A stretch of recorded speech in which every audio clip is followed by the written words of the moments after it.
செலவு மட்டும் வைக்கிறாங்க. அது யாரு மீது நடவடிக்கை எடுக்கப்பட்டிருக்கா? ஏற்கனவே தீ பிடிச்சிருக்கல சார் சுடுகாட்டில். அது கரண்ட்னாலயா யாருக்கு வச்சு விட்டாங்க? நான் ரிப்போர்ட் பண்ணேன். அதை நேரடியா பார்த்துட்டு ஏதாவது நடவடிக்கை எடுத்தீங்களா? உங்களோட பணி என்ன முதல்ல அதை முதல்ல சொல்லுங்க. ஆக்கிரமிப்பு இருந்தா மனு கொடுக்குறோம், அதை எடுத்து கொடுக்கணும்னு ஏதாவது ஒரு தடவையாவது முயற்சி எடுத்துக்கீங்களா? அப்புறம் மழை நீர் வடிகால் எப்படி அமைச்சு நீங்க சாலை வைப்பீங்க சொல்லுங்க. இப்ப கோட்டார் மழை நீர் வடிகால் அமைச்சுட்டு அதுக்கப்புறம் ரோடு 6 மாசம் ஆச்சு. சாகட கட்டுறது எம்பி எல்லாம் எக்ஸ்பெக்ட் போட்டு வச்சாரு. ஆனா அதை எடுத்து அதை போட இல்ல. ரோடு 6 மாசம் ஆச்சு.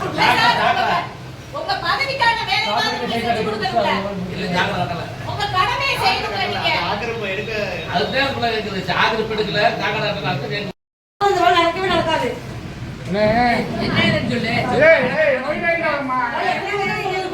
அஞ்சு கொடுத்து சொல்லிருக்காங்க. போடுமா.